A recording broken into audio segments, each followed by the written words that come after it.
வணக்கம் நண்பர்களே, நான் உங்கள் குமுதா. சுட்டி கார்ட்டூன் ஸ்டோரிக்கு உங்களை அன்புடன் வரவேற்கிறேன். இன்றும் ஒரு அழகான சுவாரஸ்யமான கதையுடன் உங்களை சந்திக்க வந்திருக்கிறேன். வாங்க கதைக்குள் போகலாம். ஒரு அழகான பசுமை நிறைந்த பச்சை பூங்கா என்ற கிராமத்தில் மனிதர்களைப் போலவே பறவைகளும் செங்கல் மற்றும் சிமெண்ட் வீடுகள் கட்டி மகிழ்ச்சியாக வாழ்ந்து வந்தன. அந்த கிராமத்தின் நடுப்பகுதியில் இருந்த ஒரு சிறிய ஓட்டு வீட்டில் சிட்டு என்ற பெண் குருவி தனது கணவர் சின்ன குருவி மற்றும் அவர்களின் ஒரே மகள் குட்டி குருவியுடன் மிகவும் மகிழ்ச்சியாக வாழ்ந்து வந்தாள். சின்னு மிகவும் உழைப்பாளியான குருவி. தினமும் அதிகாலையிலேயே வேலைக்குச் சென்று மாலை நேரத்தில் வீடு திரும்புவான். சிட்டு தனது குடும்பத்தை அன்புடன் கவனித்துக் கொள்வாள். அவர்களின் வாழ்க்கையில் அதிக வசதிகள் இல்லாவிட்டாலும் அன்பிற்கும் மகிழ்ச்சிக்கும் எந்த குறையும் இல்லை.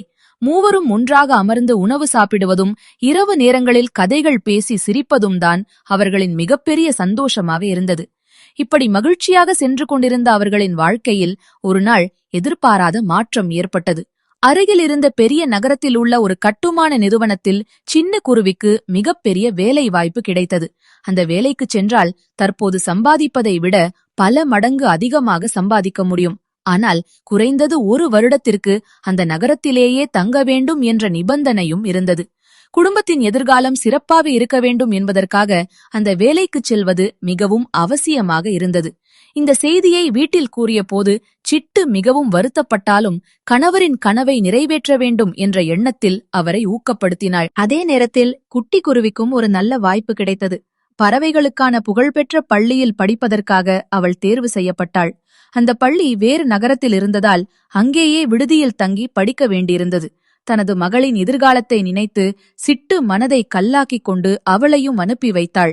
ஒரே வாரத்தில் எப்போதும் சிரிப்புச் சத்தம் நிறைந்திருந்த அந்த சிறிய வீடு முற்றிலும் அமைதியாக மாறிவிட்டது. முதல் சில நாட்களில் சிட்டுவால் அந்த தனிமையை ஏற்றுக்கொள்ள முடியவில்லை. காலையில் எழுந்ததும் யாருக்காக காலை உணவு செய்வது என்று தெரியாமல் சமையலறையிலேயே அமைதியாக அமர்ந்திருப்பாள். இரவு நேரங்களில் தனியாக அமர்ந்து சாப்பிடும்போது கண்களில் கண்ணீர் வழியும். தனது மகள் தூங்கிய படுக்கையை பார்த்து அழுவாள். வீட்டிலிருந்த ஒவ்வொரு பொருளும் தனது குடும்பத்தின் நினைவுகளை அவளுக்கு கொடுத்து கொண்டே இருந்தது.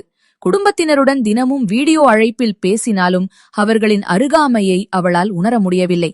நாட்கள் செல்லச் செல்ல சிட்டு தனது தனிமையிலேயே மூழ்கி வாழ ஆரம்பித்தாள். அப்போது தனது வாழ்க்கையை மாற்றிக்கொள்ள வேண்டும் என்று ஒரு முடிவை எடுத்தாள். தினமும் அதிகாலையில் எழுந்து வீட்டைச் சுற்றியிருந்த காலி இடத்தில் காய்கறி தோட்டம் அமைத்தாள். பல வகையான பூச்செடிகளை வளர்க்க ஆரம்பித்தாள். வீட்டின் அருகில் வசித்த ஏழை குட்டி பறவைகளுக்கு மாலை நேரங்களில் இலவசமாக பாடம் சொல்லிக் கொடுக்க ஆரம்பித்தாள். தனது நேரத்தை நல்ல விஷயங்களுக்காக செலவிட ஆரம்பித்த பிறகு அவளுடைய மனதிலும் பெரிய மாற்றம் ஏற்பட்டது. சில மாதங்களிலேயே சிட்டு அந்த கிராமத்தில் அனைவராலும் பாராட்டப்படும் ஒரு பறவையாக மாறினாள். படிக்க முடியாமல் இருந்த பல குட்டி பறவைகள் அவளிடம் படித்து நல்ல மதிப்பெண்களை பெற்றனர். தனிமையில் வாழ்ந்து கொண்டிருந்த வயதான பறவைகளுக்கு தினமும் உணவு எடுத்துச் சென்று கொடுப்பதையும் தனது வழக்கமாக மாற்றிக்கொண்டாள். தனியாக இருப்பவர்களின் கஷ்டத்தை என்னைவிட யாரால் நன்றாக புரிந்து கொள்ள முடியும் என்று எண்ணிய சிட்டு அவர்களுக்கு மகளாகவும் நண்பராகவும் மாறினாள். 1 வருடம் கழித்து சின்னு தனது வேலை முடிந்து கிராமத்திற்கு திரும்பினான். குட்டி குருவியும் தனது படிப்பை முடித்து வீட்டிற்கு வந்தாள். வீட்டின் முன்பு ஏராளமான பறவைகள் சிட்டுவை சுற்றி நின்று பேசிக் கொண்டிருப்பதை பார்த்து இருவரும் ஆச்சரியமடைந்தனர். கிராம மக்கள் அனைவரும் சிட்டு செய்த உதவிகளை பற்றி கூறிய போது சின்னுவின் கண்களில் ஆனந்த கண்ணீர் வந்தது. தனது மனைவி தனிமையில் அழுது காலத்தை வீணாக்காமல் பலரது வாழ்க்கையில் ஒளியேற்றியதை நினைத்து அவன் மிகவும் பெருமைப்பட்டான். அன்று இரவு நீண்ட நாட்களுக்கு பிறகு தனது குடும்பத்துடன் ஒன்றாக அமர்ந்து உணவு சாப்பிட்டுக் கொண்டிருந்த சிட்டு, வாழ்க்கை தனிமையை நமக்கு கொடுத்தாலும் அதனை ஒரு புதிய வாய்ப்பாக மாற்றிக்கொள்ள முடியும் என்பதை உணர்ந்தாள்.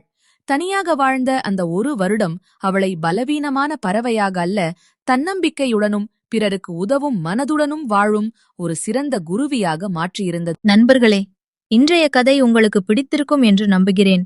இந்த கதையிலிருந்து நீங்கள் என்ன பாடம் கற்றுக்கொண்டீர்கள் என்பதை கமெண்டில் சொல்லுங்கள். கதை பிடித்திருந்தால் ஒரு லைக் செய்யுங்கள். உங்கள் நண்பர்களுடனும் பகிருங்கள்.